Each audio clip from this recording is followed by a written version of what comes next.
A atração a seguir é recomendada para todas as idades.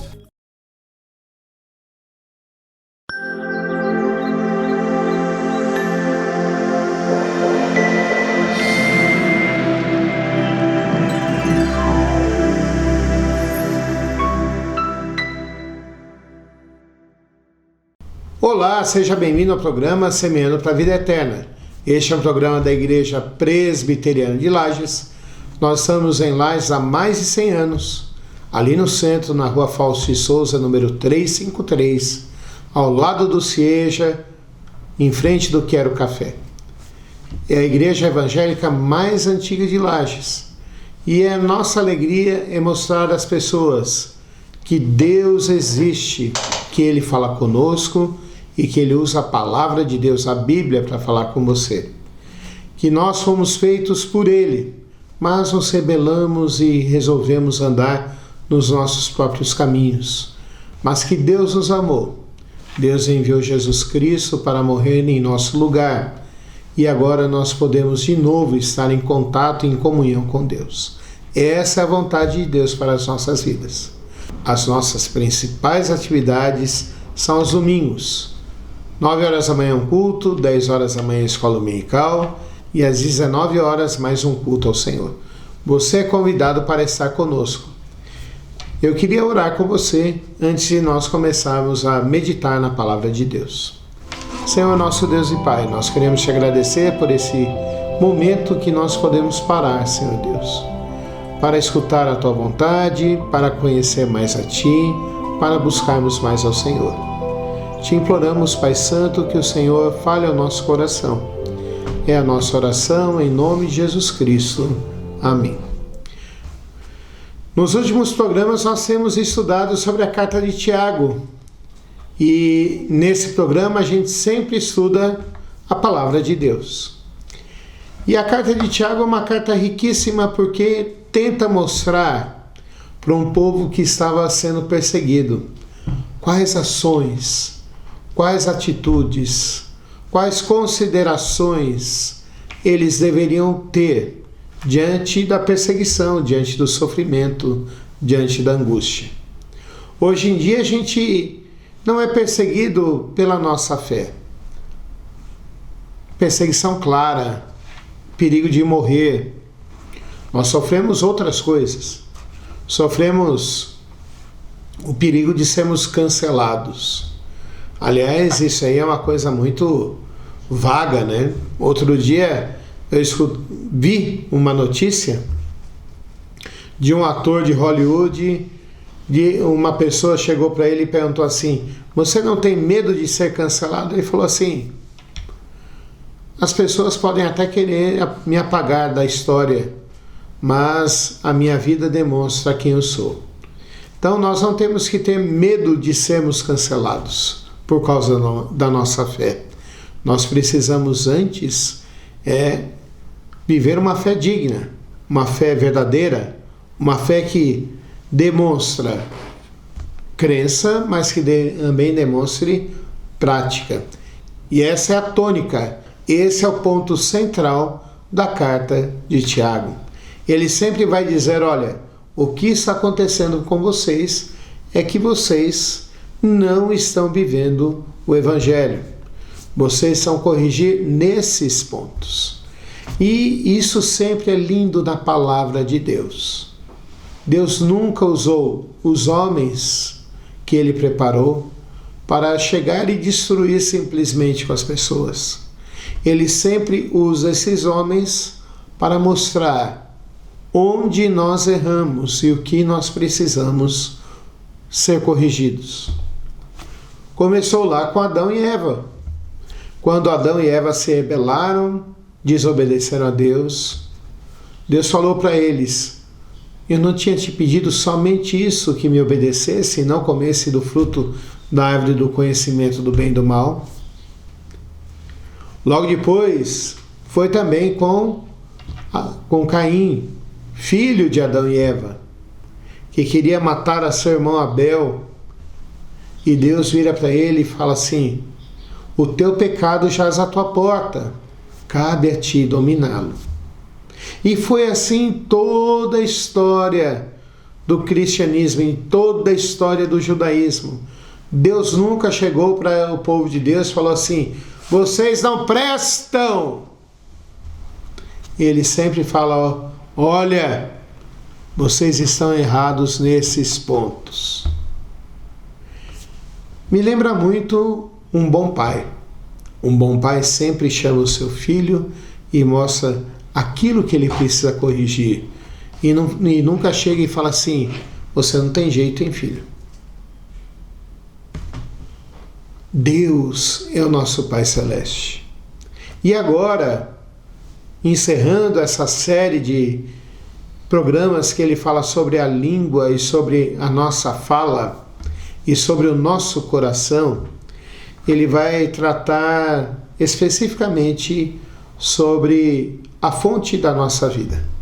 E eu queria ler com você Tiago capítulo 3, versículos 9 até o versículo de número 12, que diz assim a palavra de Deus: com ela bendizemos ao Senhor e Pai, também com ela amaldiçoamos os homens, feitos à semelhança de Deus.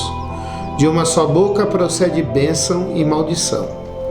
Meus irmãos, não é conveniente que essas coisas sejam assim. Acaso pode a fonte jorrar do mesmo lugar o que é doce e o que é amargo? Acaso, meus irmãos, pode a figueira produzir azeitonas ou a videira figos? Tampouco fonte de água salgada pode dar água doce. Então, meus irmãos, a gente começa a ver aqui, meus amigos, que Tiago vai tratar do coração das pessoas. E ele vai usar aqui um exemplo muito simples que a gente pode entender bem. Nós vivemos numa região agrícola, sim, numa região agrícola, onde que nós plantamos pinheiros para reflorestamento. Somos também uma região de pecuária, onde há muito gado aqui, muitos bois, muitos terneiros aqui na nossa região. E a gente começa a entender bem algumas coisas. Estamos iniciando o mês de setembro, e no mês de setembro ainda há uma fruta que quase todos gostam. Eu não conheço ninguém aqui da nossa região que fala assim: detesto. Nós ainda temos bergamota aqui na nossa região. Pode ser que trazida de outro lugar, mas nós temos bergamota. Mas interessantemente, a bergamota às vezes é confundida, ao passar de longe, com uma outra fruta que também resiste ao frio da nossa região, que é o limão-cravo. Eu conheço algumas pessoas que viram o pé do limão-cravo, plantaram limão-cravo, pensando que era bergamota. E elas dão risada e dizem depois, e falam assim: Paulo, eu comprei enganado a muda desse limão-cravo. Eu pensei que era bergamota. Plantei, e a hora que eu fui colher, é que eu percebi que era um limão.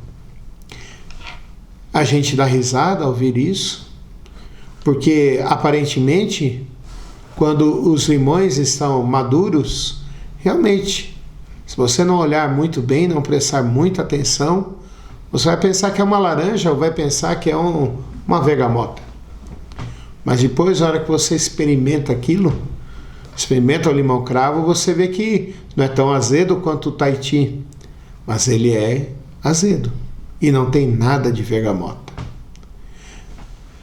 Tiago pega aqui esse exemplo que a gente entende bem na nossa região e diz assim: olha, tem alguma coisa esquisita com vocês, porque vocês louvam a Deus, glorificam a Deus, dizem que Deus é bom, dizem que Deus é santo, dizem que Deus ama vocês, mas ao mesmo tempo vocês amaldiçoam as pessoas. Como que isso pode acontecer? Como que isso pode viver? como que isso pode estar presente no nosso dia a dia? Não tem como. Não é possível acontecer essas coisas. Porque na natureza, uma planta dá sempre a mesmo fruto. Na natureza, se eu tenho uma macieira, ela vai me dar maçãs o resto da vida. Pode ser que eu faça enxertos, pode ser que eu mude alguma coisa, mas já vai ser filhos dessa macieira. Hoje em dia há tantas espécies de maçãs que a gente já não consegue nem mais ver a maçã red, maçã pink, maçã de todos os tipos. E a gente começa a ver e perceber e falar assim: ah, mas são enxertos. Mas de um pé de maçã só sai uma espécie. E Tiago agora fala e entra no fundo, no centro da questão, e fala assim: como vocês podem dizer que são de Deus? Como vocês podem dizer que receberam do amor de Deus? Como vocês podem glorificar a Deus? Mas vocês amaldiçoam, maltratam, humilham, desprezam as pessoas que estão ao seu redor. Está errado isso. Eu quero ler com vocês primeira carta de João, capítulo 2, onde que João vai trabalhar 2 testes para que nós entendamos se nós somos de Deus ou não. E esses 2 testes aqui estão no capítulo 2 de 1 João, dos versículos 3 até o versículo de número 11. Ora, sabemos que o temos conhecido por isso. Ora, sabemos que temos conhecido a Deus e que amamos a Deus por isso, se guardamos os seus mandamentos. Aquele que diz eu conheço e não guarda os seus mandamentos é mentiroso, e nele não está a verdade. Aquele, entretanto, que guarda a sua palavra, nele verdadeiramente tem sido aperfeiçoado o amor de Deus. Nisso sabemos que estamos nele. Aquele que diz que permanece nele, esse também deve andar assim como ele andou. Então, o primeiro teste se refere a Deus. Se eu sou de Deus, se o meu coração é de Deus, se eu recebi do amor de Cristo, se eu agora amo a Deus, eu devo obedecer a Deus, devo guardar os seus mandamentos e devo viver como Deus quer. O segundo teste: amados, não vos escrevo mandamento novo, senão mandamento antigo, o qual desde o princípio tivestes. Esse mandamento antigo é a palavra que ouvistes. Todavia, vos escrevo novo mandamento, aquilo que é verdadeiro nele e em vós, porque as trevas se já vão dissipando e a verdadeira luz já brilha. Aquele que diz estar na luz e odeia seu irmão, até agora está nas trevas. Aquele que ama seu irmão permanece na luz, e nele não há nenhum tropeço. Aquele, porém, que odeia seu irmão está nas trevas e anda nas trevas, e não sabe para onde vai, porque as trevas lhe cegaram os olhos. O segundo teste é: ame as pessoas que estão ao seu redor. Respeite as pessoas que estão ao seu redor. Honre as pessoas que estão ao seu redor. Viva a palavra de Deus sendo uma pessoa que respeita e tem apreço, tem consideração, tem compaixão, abençoa as pessoas que estão ao seu redor. Pastor, mas aí fala de irmão.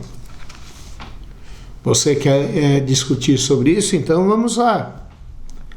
Irmão aqui quer dizer irmão na fé, então já não é meu irmão de sangue só. Aumenta. Os religiosos da época de Jesus perguntaram para Jesus e falaram assim: quem é o meu próximo? E daí Jesus Cristo contou a parábola do bom samaritano. Por que Jesus Cristo conta a parábola do bom samaritano? Ele diz que 2 pessoas passaram ao lado do homem que tinha sido roubado, mas nenhum desses 2 homens ajudaram a Jesus. E eles eram pessoas que amavam a Deus, mas não amavam ao próximo. Passou por lá um samaritano. Por que Jesus Cristo usou a palavra samaritano? Porque havia um preconceito em Israel em relação a Samaria. Eles não eram nem considerados como pessoas dignas. Eles eram considerados como excluídos do povo de Israel, mesmo tendo origem judaica. Eram considerados a pior gente que tinha. Por quê? Porque quando voltaram do cativeiro babilônico, eles se misturaram com os povos da região. É por isso que em João capítulo 4, quando Jesus Cristo conversa com a mulher samaritana, ela se estranha e se maravilha, porque não era comum. Não era comum. E Jesus Cristo pega esse exemplo para dizer: olha, esse que não tinha nenhuma ligação, que era odiado, que era desprezado, ele considerou esse homem como um homem digno e amou aquele homem. Quando da nossa boca, a gente que diz que é cristão, fica de domingo louvando a Deus ou em casa ouvindo os nossos hinos, tudo, mas quando a gente abre a nossa boca só sai coisa ruim, não é nem só palavrão, a gente só fala mal dos outros. Nós precisamos olhar o nosso coração. É isso que Tiago está dizendo aqui nos versículos 10, 11 e 12. Ele está dizendo para mim: isso tem alguma coisa errada com isso. Isso não pode acontecer. O que você está fazendo, você está demonstrando que ainda não entendeu quem é Jesus e o que Ele quer para a sua vida. Nós não podemos viver a fé cristã e com a nossa língua amaldiçoando os outros. É por isso que nos programas anteriores, estudando esse mesmo capítulo de Tiago, ele fala assim: coloque freio na tua língua, peça para Deus mudar o seu coração, porque o que você fala pode incendiar e destruir com todas as pessoas. No versículo aqui 8 ele diz assim: a língua, porém, nenhum dos homens é capaz de domar, é mal incontido, carregado de veneno mortífero. Nós precisamos pedir para que Deus mude o nosso coração. E precisamos aprender a amar as pessoas, respeitar as pessoas. Há 3 semanas atrás, aqui na Igreja Presbiteriana de Lages, eu preguei em 1 Pedro 2,17. E ali, 1 Pedro 2,17 fala assim: amem uns aos outros, honrem a todas as pessoas, e temam a Deus e honrem as autoridades. Se eu temo a Deus, se eu entendo que Deus me salvou e que agora eu devo viver para Ele, meu amado amigo que está me ouvindo hoje, meu querido amigo e amiga que está me ouvindo hoje, eu não posso viver dizendo que sou cristão e amaldiçoando os outros. Porque como pode a mesma árvore produzir frutos bons e frutos maus? Ah, pastor, pode estar doente a árvore, né? Mas se está doente, precisa de cura. E a cura aqui é pedir para que Deus faça com que a gente o conheça de fato e de verdade. Para a gente começar a amar os nossos as pessoas que até nos odeiam, a amar até as pessoas que nos perseguem. Jesus Cristo falou sobre isso, que nós devemos amar até as pessoas que nos perseguem e devemos orar por elas, não pedindo para que Deus as destrua, mas pedindo para que Deus tenha misericórdia da vida delas. Isso vai mudar, vai transformar, vai refazer o nosso coração. Meus amados irmãos, meus amigos, a língua vai expressar o nosso coração. É isso que Tiago está dizendo. E nós precisamos pedir para que Deus mude o nosso coração. Nós precisamos pedir para que Deus transforme a nossa vida. Nós precisamos pedir para que Deus refaça o nosso viver. Vamos orar. Senhor nosso Deus e Pai, nós queremos te agradecer porque debaixo do teu cuidado, debaixo da tua bênção, debaixo da tua proteção, o Senhor tem cuidado de nós e tem nos abençoado, Pai. Sabemos, Senhor Deus, que somos limitados. Sabemos que há muito em nós ainda que precisa ser mudado. É difícil nós vivemos o Evangelho.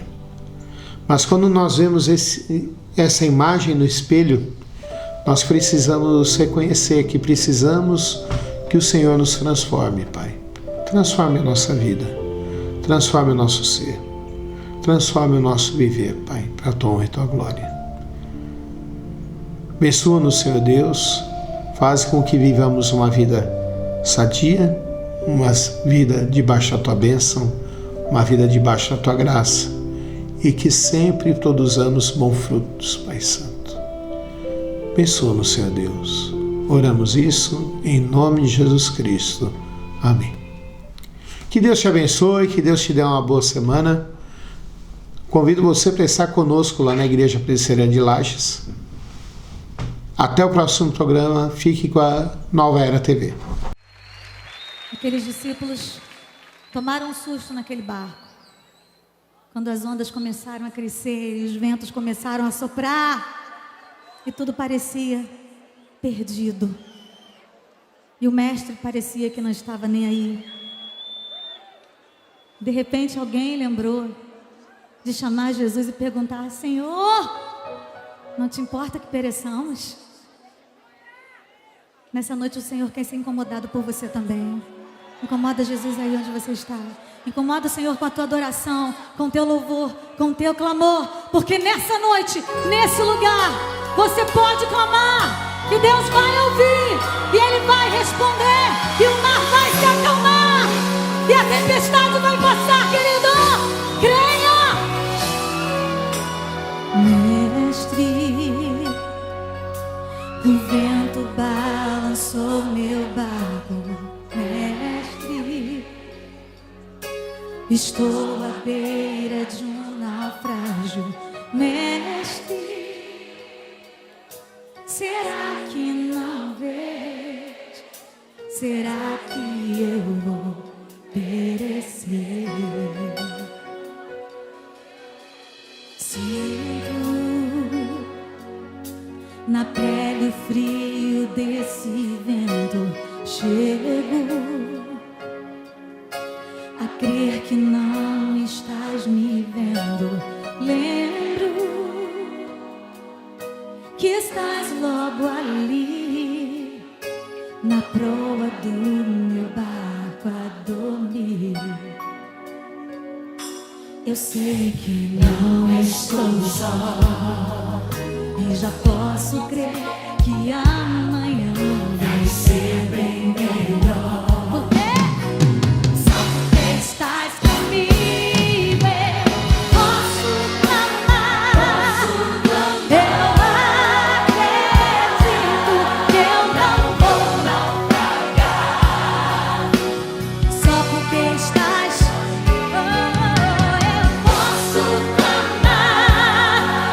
Já tenho fé pra descansar nas ondas de um grande mar.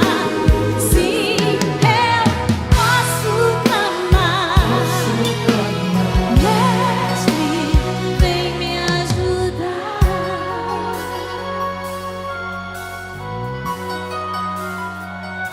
Eu sei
nós. Jesus.